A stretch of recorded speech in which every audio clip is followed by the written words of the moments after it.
안녕하십니까. 북미지역연구 6주차 2교시 강의를 시작하겠습니다. 지난 시간까지 소수인종의 부상의 1절까지 이제 살펴봤습니다.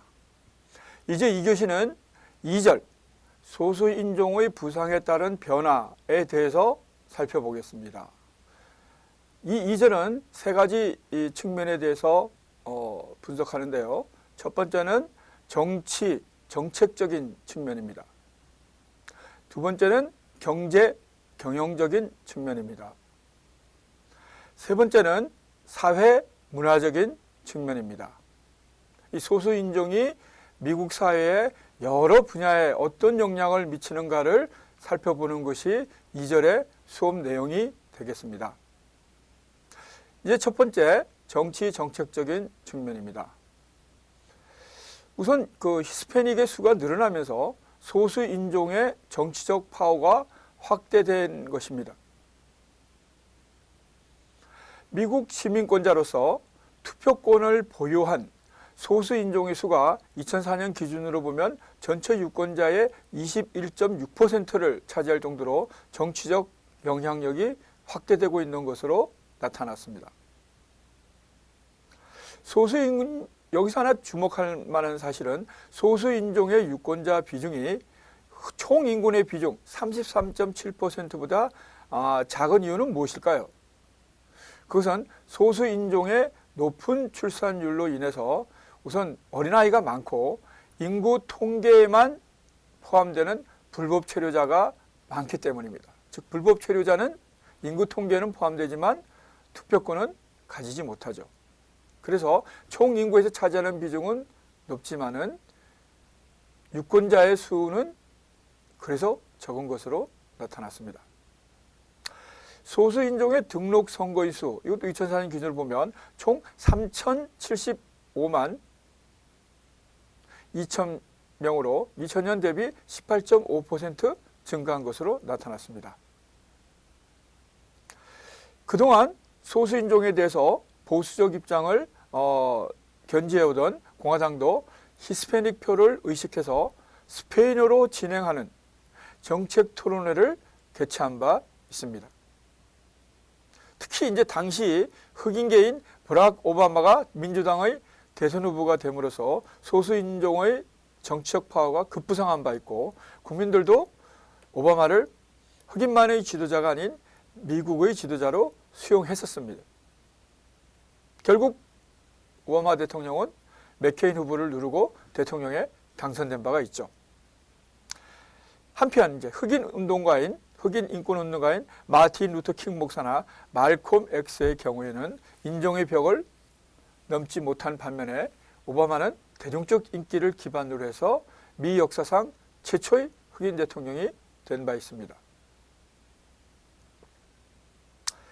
이제 두 번째 포인트는 소수인종 출신의 정부 고위층 인사도 증가하고 있는 것으로 나타났습니다. 2001년 조지 W. 부시 행정부 출범 이후에 국무부, 국방부, 상무부 장관, 검찰총장 등 비중 있는 정부 요직에 다수의 소수인종이 입각한 바 있습니다. 예를 들면 흑인계의 국무장관인 콘돌리자 라이스, 히스패닉계의 상무부 장관인 카를로스 구티에레스, 아시아계 노동부 장관인 일레인 차오 등이 이제 대표적인 인물이라고 할 수 있습니다.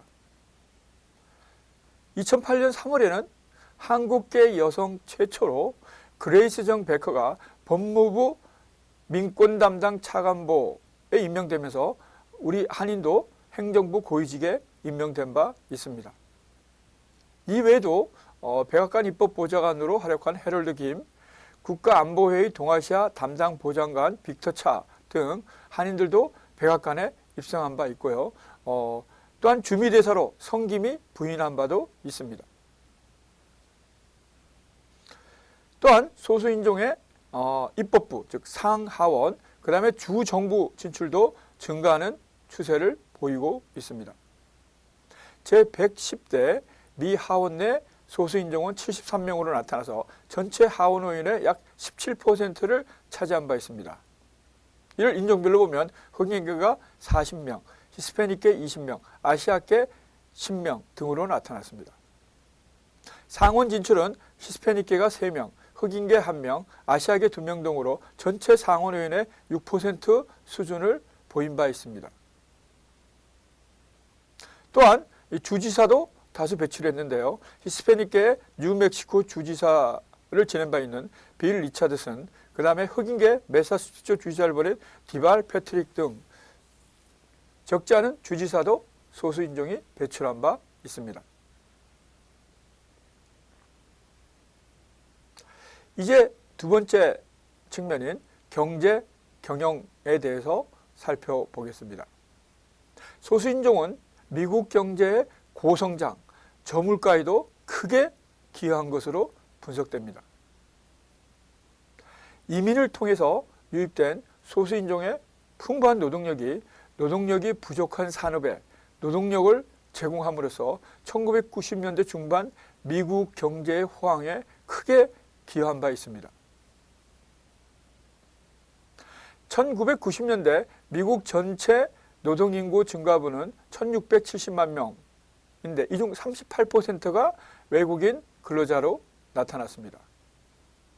특히 호텔, 식당 등 서비스 업종의 경우에는 히스패닉의 기여도가 특히 이제 큰 것으로 나타났습니다. 또한 흑인계 노동력도 전통적으로 이 분야에서는 기여도가 큰 것으로 조사되었죠. 2000년 미국 서비스 업종의 소수인종 고용 비율은 무려 70% 가까이 육박한 것으로 조사되었습니다. 이들 상대적으로 저렴한 노동력이 임금과 물가를 하락시켜서 1990년대 미국 경제의 고성장, 저물가 기조 형성에 기여한 바 있습니다. 이것을 이제 후에 경제학에서는 이전의 경제와는 다른 새로운 경제다. 그래서 뉴 이코노미로 명명한 바 있습니다. 1980년대 일본의 급부상에 미국의 전 산업이 거의 경쟁력을 많이 상실하고 있을 때 미국 경제에 상당한 위기감이 고조됐었죠. 이러한 것을 극복한 것이 바로 1990년대 신경제 현상인데 경제는 고성장하면서 물가는 낮은 수준을 보이고 또 생산성이 높은 수준, 가장 이상적인 상황이죠. 경제에서는. 이런 것들이 거의 90년대 내내 지속되면서 미국 경제가 다시 세계 경제의 리더로서 부상하는 데 크게 기여한 바 있습니다. 물론 여기에는 이제 새로운 산업들이 등장했죠. 인터넷의 등장에 따른 IT 산업들이 미국이 가장 경쟁력을 발휘하면서 이러한 1990년대의 신경제에 크게 기여하였다고 할 수 있습니다. 또한 이민자 유입에 따른 국내 총생산이 증가하는 등 경제적 이득도 확대되고 있습니다. 이민자 유입에 따른 연간 소득 증가분을 봤더니 1996년에는 140억 달러였지만 2006년에는 무려 2배 이상 증가한 370억 달러를 나타내었습니다. 전문 인력, 기술 인력 등 고급 소수인종의 유입도 증가하면서 미국 경제의 생산성을 높이는 데도 소수인종이 크게 기여한 것으로 나타났습니다. 이걸 좀 더 상세하게 살펴보면요, 미국 근로자 중에서 대졸 이상 외국인 근로자 비율에 살펴보면 1995년에는 11.2%였지만 2000년에 오면 14.8%, 2005년에 오면 17.6%로 급증한 것으로 나타났습니다. 또한 박사학위를 중심으로 보면 박사학위 근로자의 무려 26%가 외국인 근로자가 차지하고 있고 이 중에서도 이공계는 41%를 차지하고 있습니다. 즉 산업의 경쟁력이 결국은 전반적인 국가의 경쟁력이 이제 결국은 기초과학이 발달한 국가가 탄력을 받아서 국가 경쟁력이 높으면 우리가 역사적으로 알 수 있는데요. 이러한 기초과학의 결국은 국가의 지대한 경쟁력이 달려있는 이 분야에 결국 무려 41%가 미국의 경우 외국인 근로자가 차지하고 있다는 게 결국은 미국이 이민 중심으로 구성된 사회이지만 다양한 저임의 노동력도 들어오고 고급 인력도 들어오면서 전체적인 미국 경제에 결국은 경쟁력, 나아가서는 국가 경쟁력에 크게 기여하고 있다고 말할 수 있습니다. 이러한 유입된 고급 인력들은 미국 제조업의 생산성 증대에도 일조하고 있습니다. 제조업 생산성 증가율 발전이 1990년에서 95년은 3.4%였지만 1995년에서 2000년으로 오면 4.6%로 조사되었습니다. 또한 이민자들이 지속적으로 유입되면서 정부의 재정 확충에도 순기능을 하고 있는 것으로 나타났습니다. 예를 들어서 이민자 10만 명이 증가할 경우 총 세수가 0.07% 높아지는 것으로 나타났습니다. 다시 또 세분하면 이민자 1인에게서 걷어들이는 세금에서 이민자 1인에게 평생 제공되는 국가의 공공서비스 비용을 제외하고도 약 8만 달러가 남는 것으로 추정됩니다. 즉 기업으로 본다면은 수지가 맞는 그런 비즈니스인 것이죠. 또한 소수인종의 구매력이 확대되면서 이들을 겨냥한 기업들의 마케팅도 확대되고 있습니다. 소수인종의 총 구매력이 2007년 기준은 2조 3,162억 달러로 나타나는데 이것은 2000년 대비 1.6배로 나타났습니다. 다시 이걸 인종별로 세분화해보면 히스패닉계가 8,618억 달러, 흑인계 8,454억 달러, 아시아계 4,593억 달러로 나타났습니다. 다시 이걸 백인계하고 비교를 해보면 백인계 대비 소수인종의 구매력 수준은 2000년에는 한 4분의 1 정도였죠. 25.2%였지만 2007년에 가면 30.1%로 크게 높아졌습니다. 시기별로 보면 2000년에서 2007년 연평균 구매력 증가율도 소수인종은 7.0%로 나타나는데 이 시기 백인계의 4.3%를 압도하였습니다. 다시 소수인종의 다시 구성별로 보면 히스패닉계가 8.4%, 아시아계 8.0%, 흑인계 5.3%로 나타났습니다. 2007년에서 2012년에 소수인종의 연평균 구매력 증가율은 7.2%로서 백인계 4.8%를 결국은 추월한 것으로 조사되었고 향후 소수인종의 구매력은 이 같은 추세가 더욱더 확대되면서 결국 점점 더 높아질 것으로 전망되고 있습니다.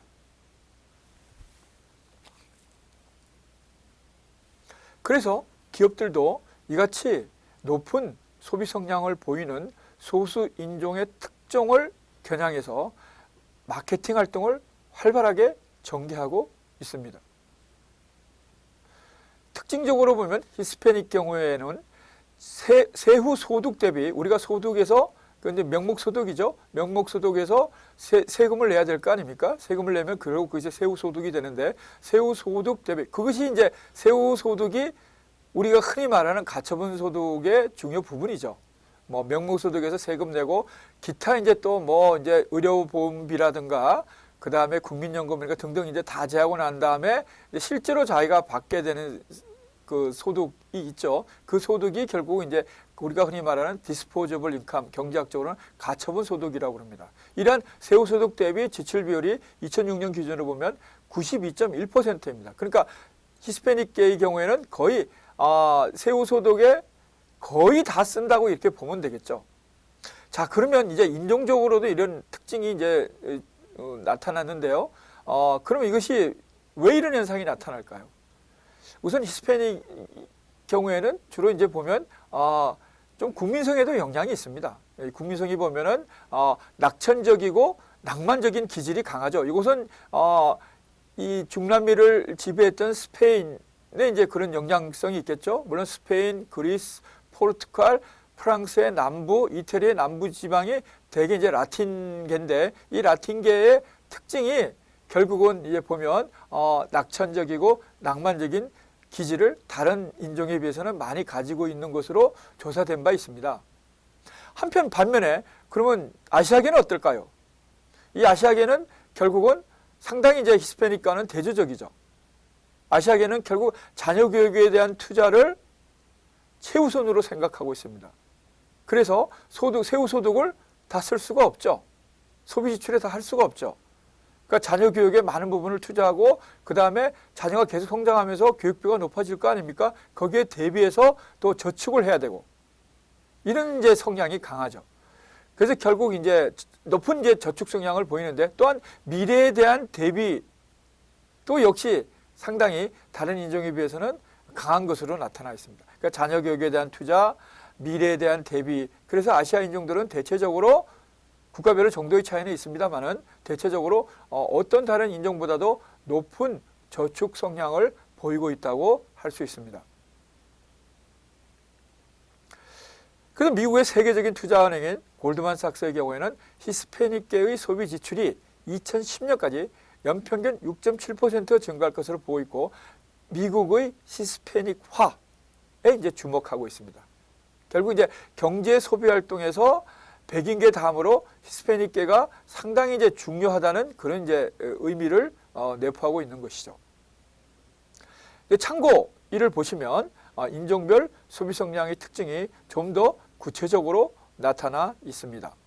네, 크게 이제 세 가지로 보면 히스패닉계, 흑인계, 아시아계 이렇게 이제 구분해서 특징을 적고 있습니다. 제가 조금 전에 드린 이제 그런 그 아시아계의 특징도 이제 여기서 좀 더 이제 구체적으로 통계로 나타나 있죠.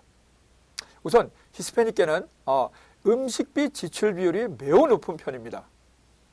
음식비 지출이 타 인종보다 평균 40달러나 많은 133달러, 이건 일주일 기준입니다. 쓰고 식품 매장의 쇼핑 빈도도 2배 이상 많은 것으로 나타났습니다. 제가 미국에 7년 있으면서 저도 이제 많은 음식을 먹어봤습니다만은 결국 이제 이 히스패닉계 음식, 저 멕시코 보면 이제 타코가 유명하죠, 타코. 그 다음에 아르헨티나 보면은 이제 스테이크가 또 유명합니다. 그래서 이제 이 음식을 가끔 저도 저희 가족들과 함께 타코벨이라고 하죠. 우리 한국에도 들어와 있더군요. 이 타코 전문점에 가서 상당히 이제 음식을 참 잘 이렇게 먹은 경험이 있습니다.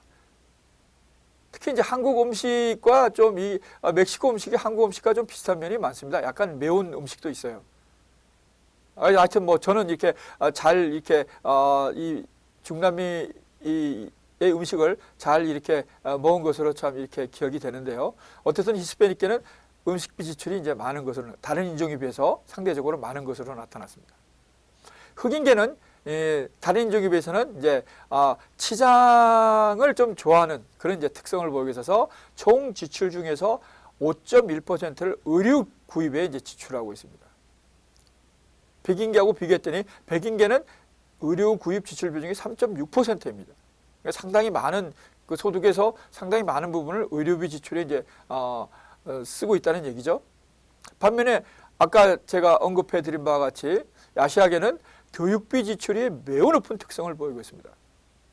칼리지 이상의 학력자가 75%를 차지할 정도로 교육률이 높아서 총 지출 중에서 4.1%를 교육에 투자하고 있습니다. 이거는 백인의 1.8%에 비해서 2배 이상 높은 수치죠.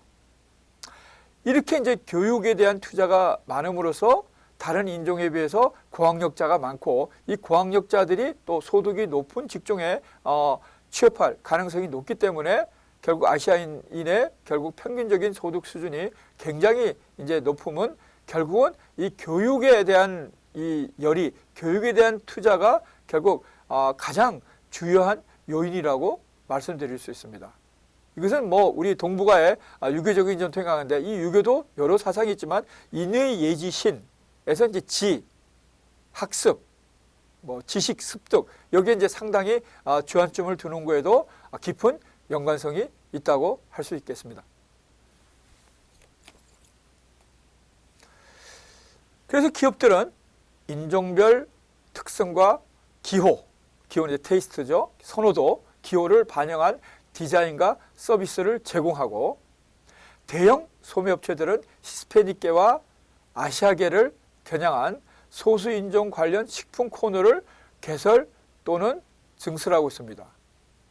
물론 이제 아까 식품에서 저기 중남미 쪽에 그 제가 소개를 드렸습니다만은 이 중국계의 또 이제 그야말로 차이나타운에서 중국 음식도 제가 뭐 이 미국, 캐나다 이렇게 경험 한 10년 경험으로 보면 뭐 거의 뭐 이게 큰 대도시에 가면은 이 차이나타운은 다 있습니다. 차이나타운이 다 있고 이 차이나타운에 가면은 그들 중심의 패턴이 그 구역 내에서 다 해결되게 돼 있어요.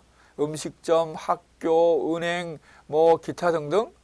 그래서 이 커뮤니티 형성이 아주 잘 돼 있는 동양계에서는 가장 잘 돼 있는 그런 이제 중국인들이라고 봐야 되겠죠. 그래서 차이나타운에도 저는 가끔 가서 중국 음식을 맛있게 먹었던 그런 기억이 있습니다. 그래서 이 차이나타운의 또 음식도 역시 무시할 수 없습니다. 물론 뭐 이 동양인들뿐만 아니라 백인들도 상당히 가 있고요. 그다음에 일본을 얘기하면 일본은 이제 주로 이제 일본 음식 문화가 주로 이제 결국 그 회 중심으로 이제 가는데 이거는 상당히 이제 고가입니다. 고가. 상당히 고가라서 그리고 또 이 날것이잖아요. 그래서 이제 백인들이 기본적으로 야채나 이런 거 외에서 제외하고 그다음에 일반 그 어류나 동물의 이 날것을 먹는 거는 상당히 꺼리죠. 상당히 꺼리는데 그래서 처음에는 이제 그런 백인과의 식습관 차이도 있고 또 일본의 일식집이 상당히 고가이기 때문에 사실은 꺼렸지만 제가 얼마 전 뉴스를 봤는데 뉴욕에서도 일식집이 일부 성행하고 있고 뭐 중국인들도 이 사실은 이 날것을 잘 먹지 않는 습성이 있죠. 주로 이제 튀김 음식이 많죠. 중국 음식은. 그런데 이 중국에도 보면은 상하이나 베이징에 결국 일식집이 일부 성행하고 있는 것을 볼 수 있습니다. 그래서 결국 이제 세계화의 영향은 결국 사람들과 물자, 인력, 자본만 가는 것이 아니고 결국 이 식문화도 세계화 영향으로 그 이전에는 접해보지 못했던 그런 그 음식을 다양하게 접해볼 수 있는 그런 가능성이 결국 커지게 만든 것이 또한 90년대 이후에 급추진된 세계화의 영향이라고 할 수 있겠죠.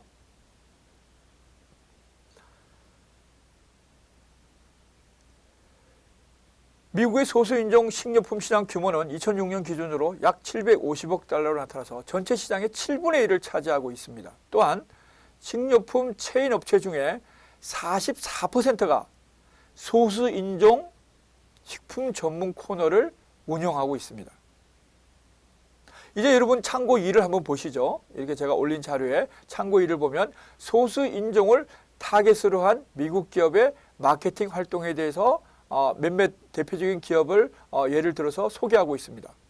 첫 번째는 P&G, 두 번째는 월마트, 세 번째는 제이시페니를 통해서 결국 소수인종을 타겟으로 한 다양한 분야의 기업들의 대표적인 사례를 예를 들었습니다.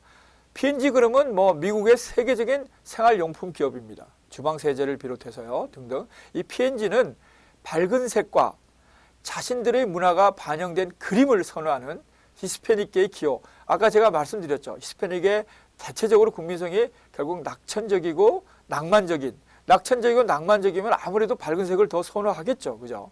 그래서 자신들의 문화가 반영된 또 그림 이런 걸 상당히 선호하는데 이런 기호를 반영해서 섬유유연제 다우니 유명한 이것도 섬유유연제인데요. 이 다우니의 용기색으로 노란색과 오렌지색을 채택하고 있습니다. 아주 기발한 마케팅이죠. 이제 두 번째, 세계 최대의 소매체인 1위 기업인 월마트는 2005년부터 중국계와 베트남계가 이 캘리포니아 지역에 많이 살고 있는데요. 이들을 겨냥해서 북경어, 광둥어, 베트남어 TV 광고를 제작한 바 있습니다. 이것도 놀라운 이제 변화라고 할 수 있습니다.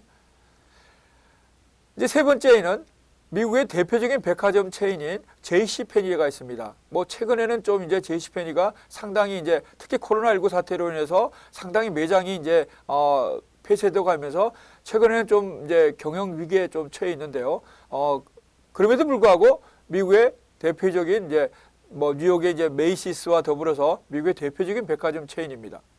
이 JCPenney는 흑인계 여성들이 의류를 구매할 때 사이즈가 중요한 문제로 되돌아가는 점을 고려해서 모든 제품을 18 사이즈까지 제공하고, 그러니까 18번의 그 사이즈까지, 제가 뭐 이 18번 사이즈가 어떤지는 잘 모르겠습니다. 이 되게 여성들의 이제 체형인 것 같은데요. 18번 사이즈까지 제공하고 흑인계의 독특한 체형을 고려해서 스타일의 제품을 출시하고 있습니다.